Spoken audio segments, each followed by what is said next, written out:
नमस्कार सलाम दोस्तों, मैं एसबी चावड़ा आज आपके सामने स्टैंडर्ड 12 गुजराती सेकेंड लैंग्वेज उसका जो 5वां चैप्टर है थिंगड़ू, उसका दूसरा पार्ट आपके सामने रखने का प्रयत्न कर रहा हूं। दोस्तों, मेरी आपसे गुजारिश है कि मेरे इस वीडियो को अगर सब्सक्राइब न किया हो तो ज़रूर से कर देना। तो दोस्तों, अब हम इसका जो दूसरा पार्ट है थिंगड़ू उसको पढ़ने का प्रयत्न करेंगे। પછી થોડીવાર અકળાતા હાથ મસળતા પ્રભાશંકર એમને એમ ઊભા જ રહી ગયા। પછી જાણે પાર્વતીનો નાખુશ થયેલો ચહેરો જોયો હોય તેમ બોલ્યા, પણ તું જ કે ને, હું શું કરું? વહુને મારાથી વારે વારે કહેવાતું નથી। વારું, થીંગડું મારું છું, પછી છે કંઈ? થીંગડું શબ્દ ચારેક વાર ફરી ફરીને બોલ્યા ને તેમને વળી યાદ આવ્યું કે એક સાથે 3-4 વર્ષ નબળા ગયા। ઘર ખોરડા આગમાં બળી ગયા। જમીન તો તસુ સરખી હતી નહીં। બાપ ગામ મોટું કરતા, બહેનોને પરણાવવાની। આથી 15 વર્ષની વયથી જ પ્રભાશંકર એક વેપારીને દુકાને તમાકુના પડીકા વાળવા બેસી ગયા। વર્નાક્યુલર ફાઇનલ તો પાસ કરેલી, એટલે 5 વર્ષ રાહ જોયા પછી આખરે બહુ દૂરના અજાણ્યા ગામમાં 15 રૂપિયાની પ્રાથમિક શાળાના શિક્ષકની નોકરી મળી ગઈ। ઘર ખર્ચ, બહેનોના લગ્ન, આ બધું ઉપાડતા 35 તો થઈ ગયા। આખરે પ્રભાશંકરને પરણવાની અનુકૂળતા થઈ। પરણ્યા પછી આણું કરવા સાસરે ગયા ત્યારે પાર્વતી જોડે જે વાત થઈ તે તેમને યાદ આવી। તેમણે કહેલું કે મારી તો ઉંમર મોટી થઈ, સંસારનો ઢસડતો કરતાં मारो रस्तो बधो सुकाई गयो, तने मारी जोड़े फावशे? बाद में थोड़ी देर के बाद गुस्से में हाथ मलते हुए प्रभाशंकर वैसे के वैसे खड़े रह गए। फिर जैसे पार्वती का नाखुश चेहरा उन्होंने देखा हो वैसे बोले, फिर तू ही कह कि मैं क्या करूं? बहू को मुझसे बार बार ये कहना अच्छा नहीं लगता। अच्छा कोई बात नहीं, ये जो कोट है उसको मैं खुद ही सीता हूँ। फिर कुछ है? ये जो थिंगड़ू शब्द है वो प्रभाशंकर बार बार बोलते हैं। फिर उनको याद आया कि एक साथ 3-4 वर्ष यानी 3-4 साल ऐसे ही अच्छे नहीं गए थे। घर मकान सब आग में जल गए थे। ज़मीन तो थोड़ी सी भी बची नहीं थी। और जो उनके पिताजी जो है वो वैसे भी कर्ज यानी कर्जा करके गए थे। बहनों की शादी करनी थी और इसीलिए 15 साल की उम्र में ही वो एक दुकान पर, एक व्यापारी की दुकान के यहाँ तम्बाकू के जो पड़ीके हैं वो बनाने के लिए वहाँ बैठ गए थे। वर्नाक्यूलर फाइनल तो उन्होंने पास की थी, इसीलिए 5-1 साल उन्होंने इंतज़ार किया। बाद में कहीं दूर अनजान गांव में उन्हें 15 रुपये मासिक प्राथमिक स्कूल में टीचर की नौकरी मिल गई। घर खर्च, बहनों की शादी, ये सब करते करते उनकी उम्र 35 साल हो गई। अंत में जब शादी करने की अनुकूलता हुई तो उन्होंने शादी कर ली। और जब अपनी पत्नी को लेने के लिए ससुराल गए तो उस समय पार्वती के साथ उनकी जो बात हुई थी वो बात आज भी उन्हें याद है। उन्होंने पार्वती को कहा था कि मेरी जो उम्र है वैसे बड़ी हो गई है और संसार जो है, ये सांसारिक जीवन जीने में अब मुझे जो रस है वो मेरा रस भी अब सूख गया है। तुझे मेरे साथ फाएगा, यानी तू मेरे साथ ये जीवन बिता सकेगी। पार्वतीए एनी सखीए શીખવેલો જવાબ આપ્યો હતો, તમે જ મારે મન બધું છો, પછી મારે બીજા કશાની શી જરૂર છે? પ્રભાશંકરે ઉમેરેલું, પણ અમારા ઘરમાં તો એક સાંધીએ ત્યાં 13 તૂટે એવો ઘાટ છે। સંસાર ભોગવવા કરતાં થીંગડા મારવાનું જ કામ તારે કરવું પડશે।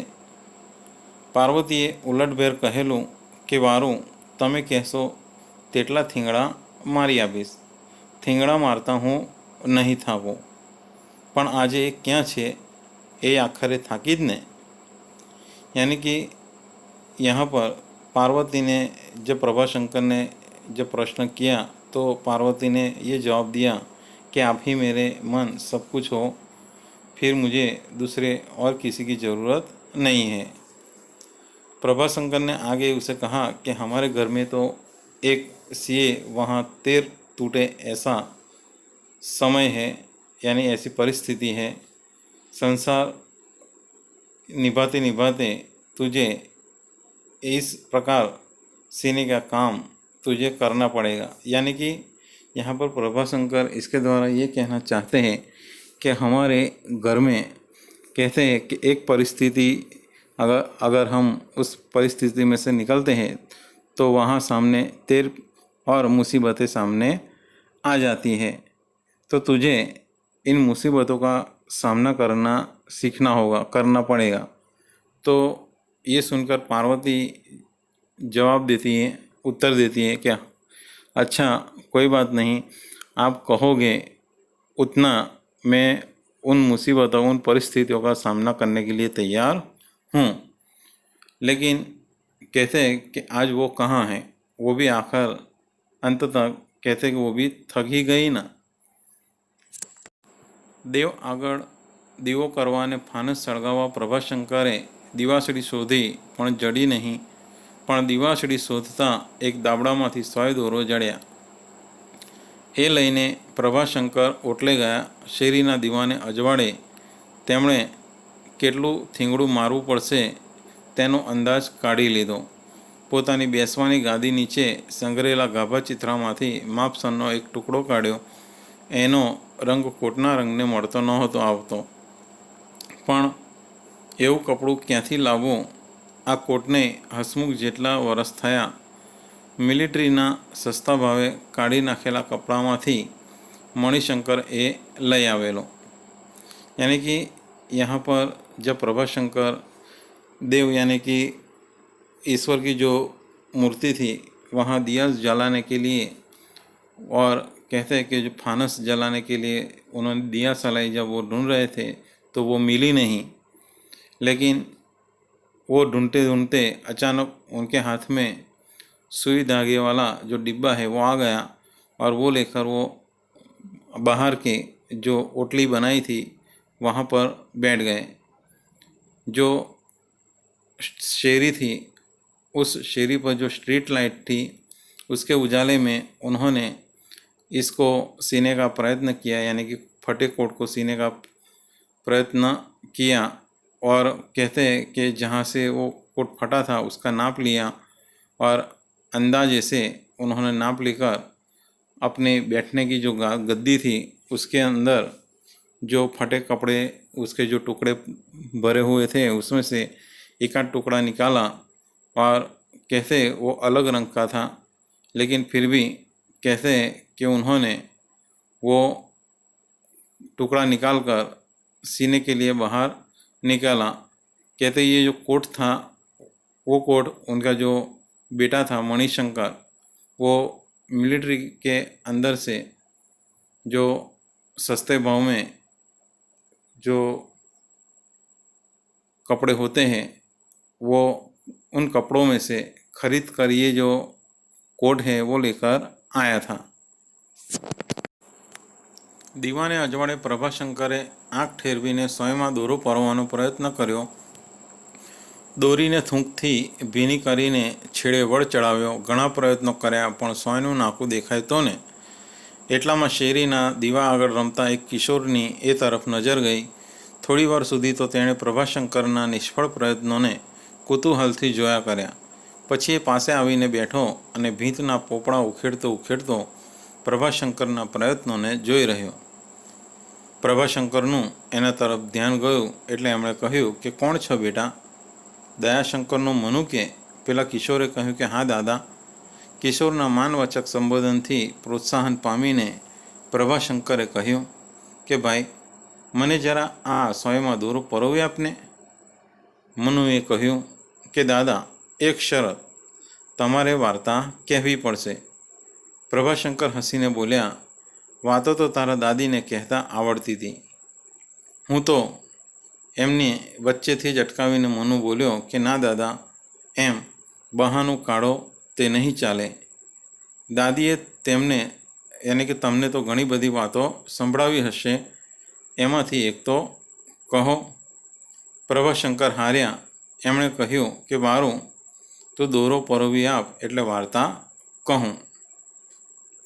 यहाँ पर लेखक बताते हैं कि दिए के उजाले में जब प्रभाशंकर उस कोट को सीने के लिए सुई में धागा डालने का प्रयत्न करते हैं तो वो सुई में धागा नहीं डाल पाते और उन्होंने कई प्रयत्न किए लेकिन कहते हैं कि वो सुई में धागा नहीं डाल पा रहे थे. उसी समय उस शेरी के अंदर दिए के उजाले में उस स्ट्रीट लाइट में एक जो बच्चा है वो वहाँ खेल रहा था. उसकी नज़र प्रभाशंकर के ऊपर पड़ी. उसने तो पहले प्रभाशंकर को आश्चर्य से उन्होंने यानी उस बच्चे ने देखता रहा. फिर बाद में उनके पास आया और कहते हैं कि वहाँ खड़ा खड़ा प्रभाशंकर के इस प्रयत्न को देखता रहा. प्रभाशंकर का जब ध्यान उस बच्चे की ओर गया तो उन्होंने पूछा कि कौन हो बेटा? दयाशंकर का मनु. तो उस बच्चे ने कहा कि हाँ दादा. किशोर के मानवाचक संबोधन से प्रोत्साहन प्राप्त करके प्रभाशंकर ने कहा कि भाई जरा मुझे इस सुई के अंदर ये जो धागा है वो जरा डाल देना. तो मनु ने कहा कि दादा, एक शर्त पे आपको मुझे कहानी कहनी पड़ेगी. प्रभाशंकर ने हंसकर कहा कि कहानी तो तेरी दादी को आती थी. मैं तो बीच में ही प्रभाशंकर को रोककर मनु बोला कि नहीं दादा, इस प्रकार बहाना मत निकालो. दादी ने आपको बहुत सारी ऐसी कहानियाँ सुनाई होगी, उसमें से एक कहो. प्रभाशंकर हारे. उन्होंने कहा कि ठीक है, कोई बात नहीं, तू मुझे ये सुई में धागा डाल दे, फिर मैं तुझे कहानी कहना शुरू करता हूँ. મનુએ ઝડપથી દોરો પરોવી આપ્યો. પ્રભાશંકરે પેલો કપડાનો ટુકડો જોડીને જેવા સૂજે તેવા બખિયા ભરવા માંડ્યા. મનુ પાસે સરીને કુતૂહલથી વિસ્ફારિત નેત્રે એમની પાસે બેઠો. પ્રભાશંકરે વાર્તા શરૂ કરી. ઘણા ઘણા વર્ષ પહેલાંની વાત છે. મનુએ પૂછ્યું, કેટલા? 100-200? પ્રભાશંકરે કહ્યું કે ના, 1000 વર્ષ પહેલાંની વાત છે. ત્યારે એક રાજા હતો. એને એક રાજકુમાર. એનું નામ ચિરાયુ. બાળપણથી જ એ ભારે ફૂટડો, જે એને જુએ તે એના પર વારી જાય. એ મોટો થતો ગયો તેમ વધારે ને વધારે દેખાવડો થતો ગયો. એને જોઈને રાજા રાણીને આંખમાંથી આંસુ વહી જાય. મનુએ પૂછ્યું, એ તો કેવી નવાઈની વાત! આવા રૂપાળા કુંવરને જોઈને ખુશ થવાને બદલે રાજા રાણી આંસુ પાડે? પ્રભાશંકરે કહ્યું કે હા ભાઈ, એ એવો રૂપાળો હતો, તેથી જ એને જોઈને રાજા રાણીને એમ થાય કે આવી કંચન સરખી કાયા એક દિવસ તો કરમાઈ જ જશે ને. આથી એમને દુઃખ થાય ને આંસુ આવે. यहाँ पर जो प्रभाशंकर है वो अपने कोट को सीते हुए कि जैसे आए वैसे उन्होंने कोट को सीने का शुरू किया और मनु भी उन्हीं के पास बैठा हुआ उन्हें देख रहा था. फिर बाद में प्रभाशंकर ने कहानी कहना शुरू किया कि कई साल पहले की ये कहानी है. तो मनु ने पूछा कि कितने साल? 100-200? तो प्रभाशंकर ने बताया कि नहीं, 1000 साल पहले की ये कहानी है. उस समय एक राजा था और उसका एक राजकुमार था जिसका नाम था चिरायु. वो बचपन से ही बहुत ही खूबसूरत और दिखने में सुंदर था. जो भी उसे देखता वो उस पर मोहित हो जाता था। वो जैसे जैसे बड़ा होता गया वैसे वैसे और भी सुंदर दिखने लगा। उसे देख देखकर राजा रानी की आंखों में आंसू आ जाते थे। मनु ने पूछा कि भाई ये कैसी नवाई की बात है, आश्चर्य की बात है। ऐसे सुंदर कुंवर को देखकर खुश होने के बदले राजा रानी रो रहे थे। तो प्रभाशंकर ने कहा कि हाँ भाई, वो खूबसूरत था, इसीलिए उसे देखकर राजा रानी को ये होता कि ऐसी सोने जैसी काया एक दिन मुरझा जाने वाली है, और इसीलिए उन्हें दुख होता था और उनकी आंखों में आंसू आ जाते थे। મનુએ હોકારો પૂરતા કહ્યું, હા પછી? પ્રભાશંકરે વાત આગળ ચલાવી, આમ મહિના વીતતા જાય છે, વરસ વીતતા જાય છે. રાજકુમાર 16 વર્ષનો થયો. વરસગાંઠ આખા રાજ્યમાં ધામધૂમથી ઉજવાઈ. એ જ વખતે રાજાના કાને વાત પહોંચી કે રાજધાનીમાં કોઈ મોટા ચમત્કારી સિદ્ધ પુરુષ આવ્યા છે. નગરની બહાર મોટા વડની છાયામાં તેઓ ધૂણી ધખાવીને બેઠા હતા. રાજા અને રાણી તો એમની પાસે ગયા. સોનાના થાળમાં ફળ ધરીને કહ્યું કે મહારાજ, અમારી એક ઈચ્છા પૂરી કરશો? સિદ્ધ પુરુષે કહ્યું કે શી ઈચ્છા પૂરી કરશો? રાણી બોલી કે અમારો એકનો એક રાજકુમાર સદા છે તેવો ને તેવો ફૂટડો ને જુવાન રહે એવી અમારી ઈચ્છા છે. સિદ્ધ પુરુષે કહ્યું કે વારું, એક બાર બરાબર વિચાર કરી લો. તો રાજાએ કહ્યું કે મહારાજ, અમે તો રાત દિવસ આ જ વાતનું રટણ કરીએ છીએ. અમારે હવે જાજો વિચાર કરવાનો છે જ નહીં. સિદ્ધ પુરુષે કહ્યું કે વારું, હું એને માટે એક ચમત્કારી રેશમી વસ્ત્ર આપું છું. તે એણે શરીરથી કદી અળગું નહીં કરવું. એ વસ્ત્ર જ્યાં સુધી એના અંગ પર રહેશે ત્યાં સુધી કાળની એના પર કશી અસર થશે નહીં. એની કાયા સહેજ પણ કરમાશે નહીં. રાજા અને રાણી આ સાંભળીને હરખથી ગેલા ગેલા થઈ ગયા. એમણે લડીને સિદ્ધ પુરુષની ચરણરજ માથે ચડાવી. સિદ્ધ પુરુષે પછી કહ્યું, પણ એક વાત છે, જો તમારા બેમાંથી કોઈને એને વિશે સહેજ સરખો પણ ખરાબ વિચાર આવશે તો એ વસ્ત્રમાં કાણું પડશે, પછી એ મોટું ને મોટું થતું જશે. मनु ने प्रभाशंकर को कहा कि फिर आगे क्या हुआ? तो प्रभाशंकर ने बात आगे चलाई और कहा कि ऐसे ही महीने बीतते जाते, साल बीतते गए. राजकुमार जो है वो 16 साल का हो गया और उसका जन्मदिन पूरे राज्य में बड़ी धूमधाम से मनाया गया. और उसी समय राजा के कानों पे ये खबर आई कि उनकी राजधानी में कोई बड़े चमत्कारी सिद्ध पुरुष आए हैं, जो नगर की बाहर एक बड़े पेड़ की छाया में ऐसे जो यज्ञ है वो धूप जलाकर बैठे हैं. राजा और रानी उनके पास पहुंच गए. सोने की थाली में फल उनके सामने रखकर कहा कि महाराज, हमारी एक इच्छा पूरी करोगे? तो सिद्ध पुरुष ने कहा कि बोलो, आपकी क्या इच्छा है? तो रानी ने कहा कि हमारा एक का एक राजकुमार जो है वो सदा वैसा का वैसा युवान और खूबसूरत बना रहे, ऐसी हमारी इच्छा है. तो सिद्ध पुरुष ने कहा कि अच्छा, कोई बात नहीं, एक बार ज़रा फिर से सोच लो. तो राजा ने कहा कि महाराज, हम तो रात दिन इसी बात की रट लगाए बैठे हैं, अब हमें ज़्यादा सोचने की ज़रूरत नहीं है. सिद्ध पुरुष ने कहा कि कोई बात नहीं, मैं उसके लिए एक चमत्कारी रेशमी वस्त्र दे रहा हूँ. वो उसको अपने शरीर से कभी अलग नहीं करना है. वो वस्त्र उसके शरीर पर जब तक रहेगा तब तक ये जो काल है यानी कि समय है उसके शरीर पर कभी असर होगा नहीं, और उसकी जो काया है कभी भी मुरझाएगी नहीं. वो वैसा का वैसा युवान रहेगा. राजा और रानी ये सुनकर हर्षित हो गए और उन्होंने कैसे झुककर सिद्ध पुरुष की जो चरण रज है वो अपने सर पर चढ़ाई।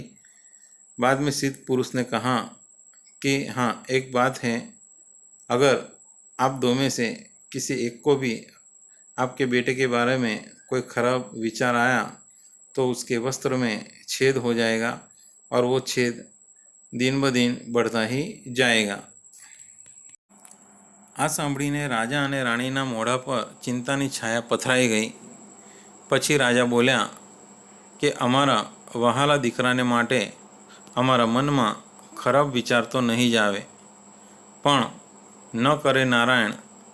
રાણીએ વાત ઉપાડી લઈને કહ્યું કે હા, એવું કશું બને તો એ વસ્ત્ર સાંધી નહીં શકાય?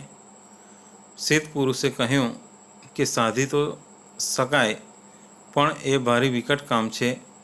રાજા રાણી એકી સાથે પૂછી ઉઠ્યા, કેમ?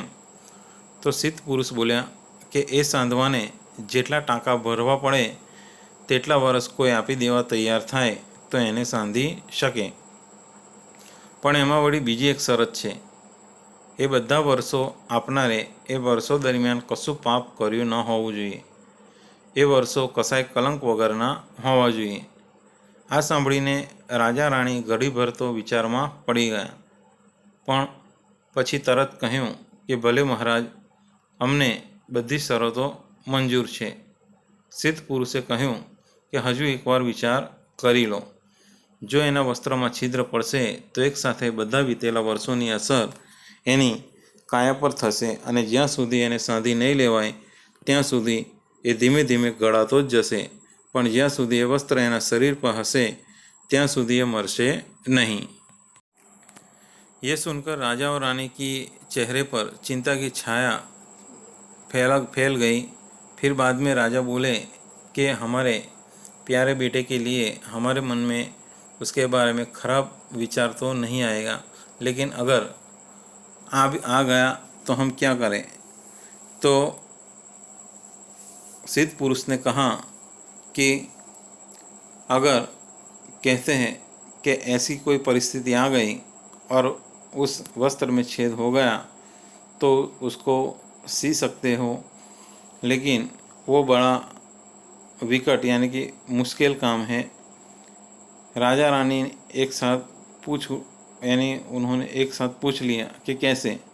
तो सिद्ध पुरुष ने कहा कि वो सीने के लिए जितने भी उसके जो सुई के टांके लेने पड़े उतने साल कोई अपने जीवन के यानी उतने साल देने के लिए तैयार हो, वही इंसान उसे सी सकता है। और उसमें दूसरी एक शर्त है कि वो जितने भी साल देगा वो साल बिना पाप किए होने चाहिए, यानी उस सालों में उसने कैसे कोई भी पाप किया न होना चाहिए। ये सुनकर राजा रानी थोड़ी देर के लिए सोच में पड़ गए। फिर बाद में उन्होंने कहा कि कोई बात नहीं महाराज, हमें सारी शर्तें मंजूर है।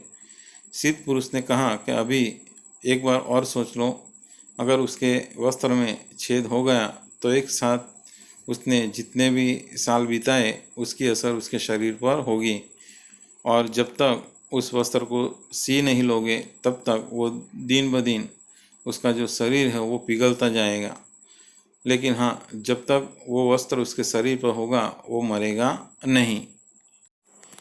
राजा राणी ने हवे कशुं सांभळवुं ज नथी।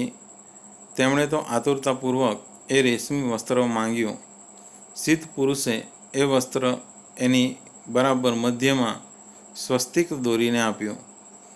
પછી રાજા રાણી તો રાજમહેલમાં આવ્યા, મોટો દરબાર ભર્યો।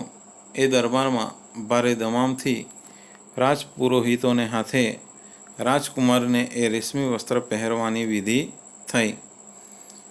मनुए पूछ्યું પછી, यानी कि राजा रानी जो थे उनको अब और कुछ सुनना नहीं था। उन्होंने आतुरतापूर्वक उस रेशमी वस्त्र को मांगा और सिद्ध पुरुष ने उस वस्त्र को कैसे उसके बराबर बीच में मध्य में एक स्वस्तिक उन्होंने बनाया। फिर बाद में कहते कि राजा रानी को दे दिया। राजा रानी अपने राजमहल में आ गए।